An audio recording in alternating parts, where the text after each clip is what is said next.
Right, a bit of boxing royalty on VIP TV today. The busiest boxer in Britain, Poochie Van Potch. I think he's 134 or 135 fights. He'll tell me in a minute.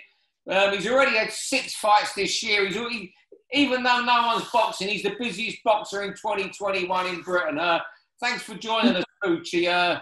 Fantastic to have you. What I want to speak to you about, you're a road warrior, journeyman, whatever, these admirable labels you're given. How's life for you in lockdown, not boxing? Because you're out every week. I think you had 31 fights last year. Yeah. So initially, when the first lockdown hit, I was actually really buzzing to have a bit of time off boxing. And then I just quite enjoyed having my weekends, just doing my own thing, catch up and like DIY around the house, all that sort of stuff. But then as that wore off quite quickly and I got myself back in the gym and boxing started again, just thinking I'll get myself some fights, but then just got bored of the training again because I was training for no reason. So it just comes in, it's been coming in waves for me. It's just been a bit, initially I was really enjoying not boxing, but now I'm really more than ready to get back in there and training more than I ever have done really in the recent years anyway. Yeah, it's mad how when you're not boxing, another one of the former journeymen, Curtis Gargano's a big friend of mine. We grew up running. Yeah. He's training more now than he did when he boxed. Yeah, I always tell him that. Is that what it's like at the moment? Are you actually sparring? What sort of training are you doing?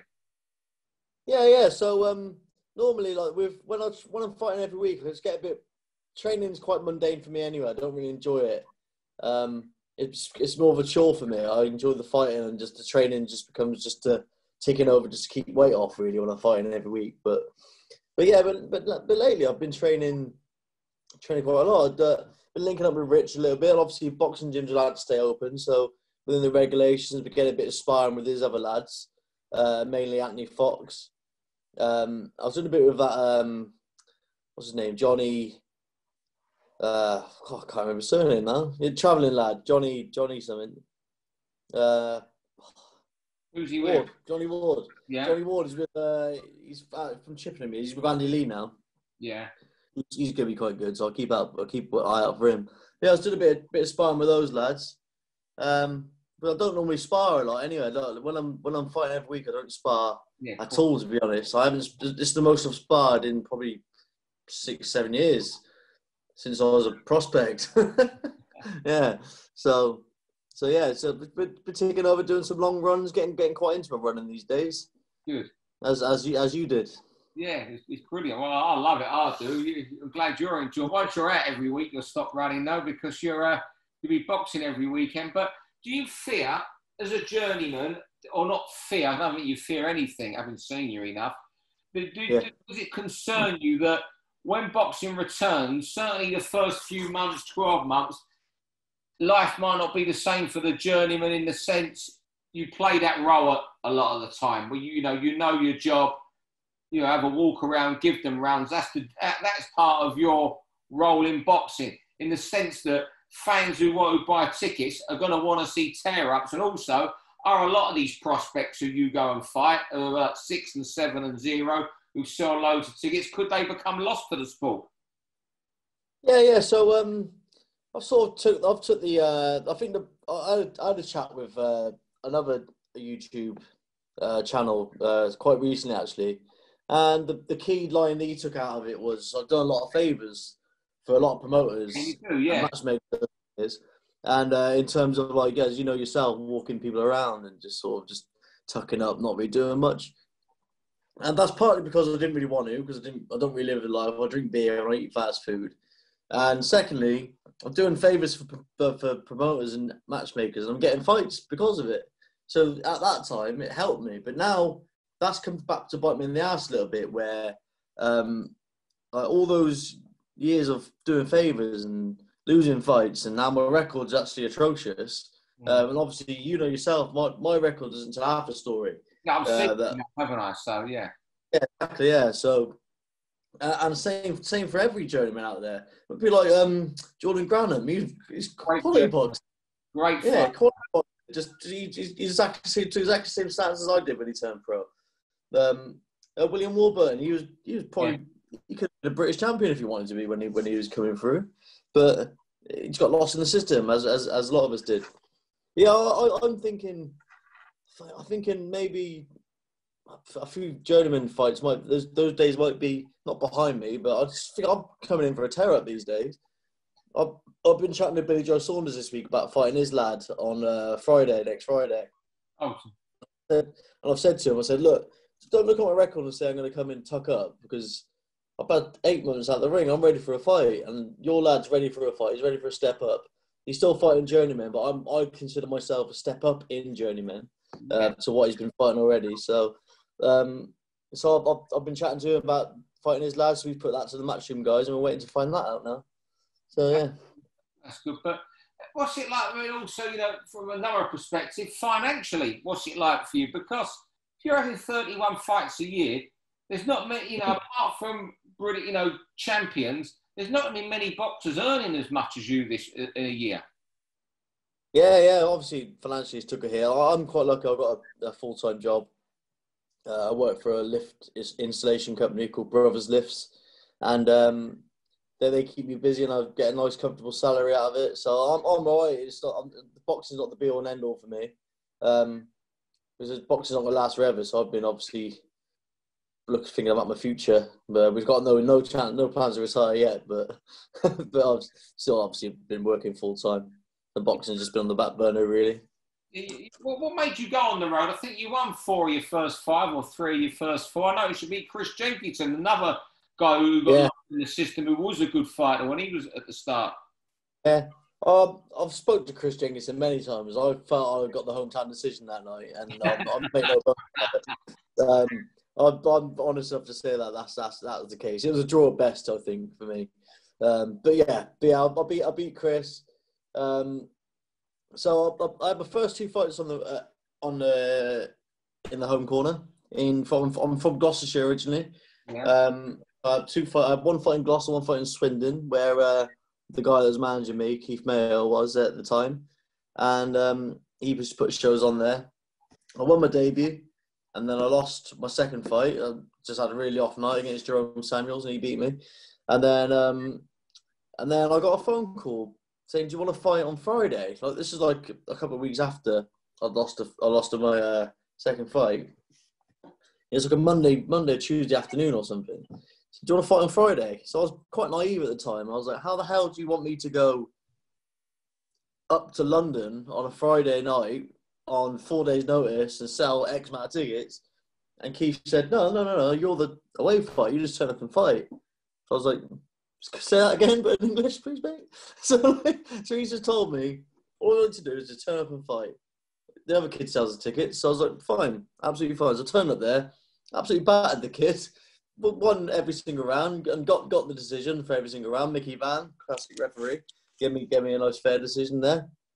And so then I sat in the change rooms after, like, hang on, you're telling me that I've been running around like a madman for 6 weeks at a time, every time I'm trying to fight, trying to sell tickets, when all I need to do is just rock up and fight. So that was it then. So I thought, tell you what, I can make my name for myself doing this. So that's what I did. I had 1 more fight on the road. 1 more fight at home, sorry. And then, and then started just as soon as the phone rang, take it. I started off not being a journeyman as such, and sort of bringing the fights, and sort of I fought Ryan Toms. I got cut, and the fight was stopped on the cut. Well, he did put me down with a body shot, but that wasn't what stopped it. He stopped me on the cut because he was having a good old tear up. And then I started like getting on the end of a few dodgy decisions, like going up to the Midlands and up north.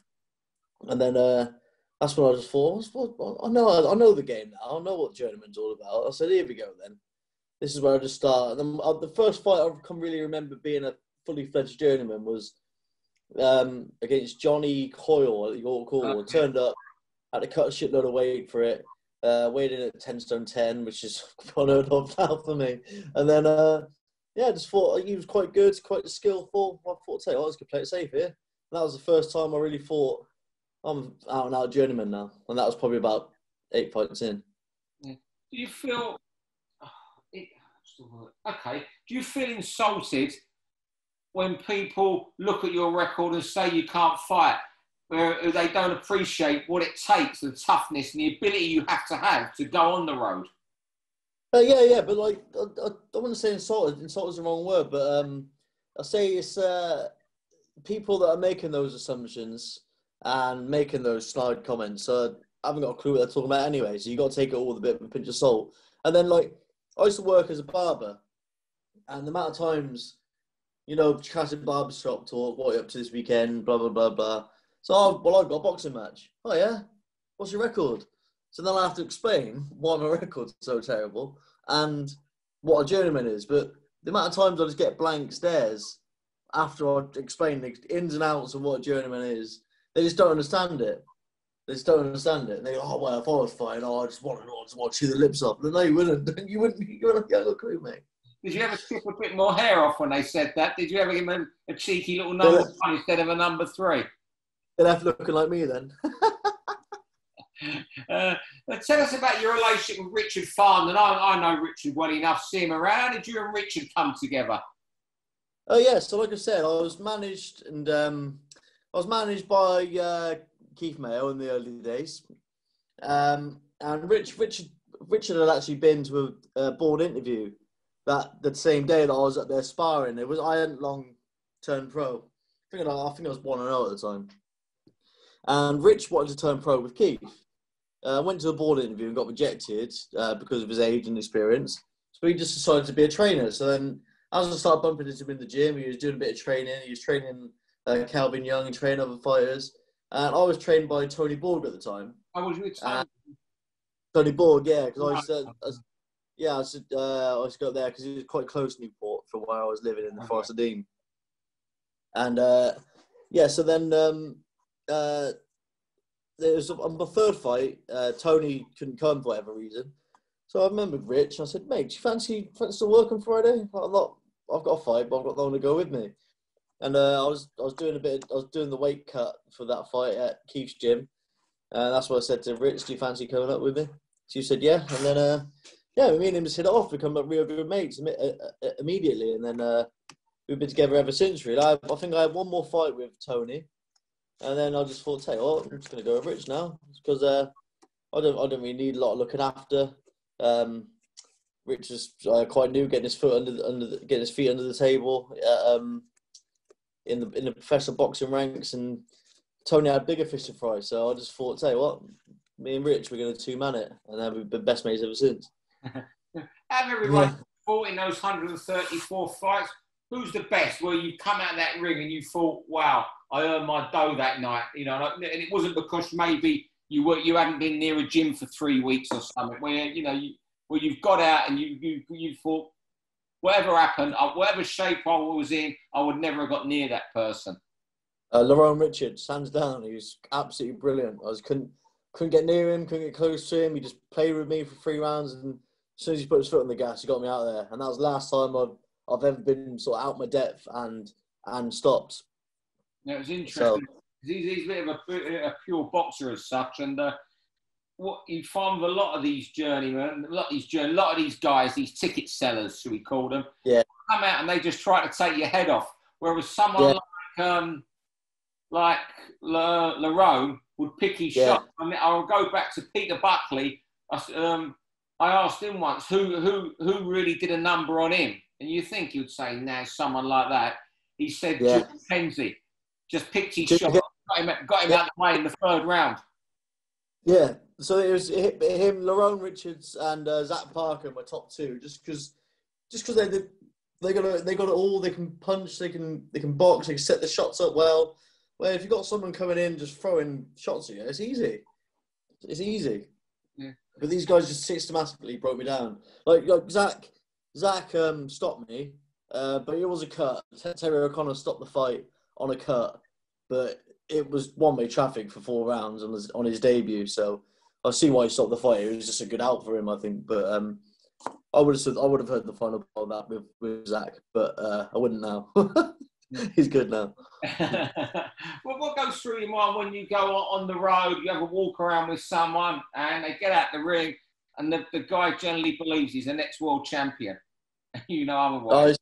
I just I've said this before. Like, I've not really said too much of this publicly, but it's quite.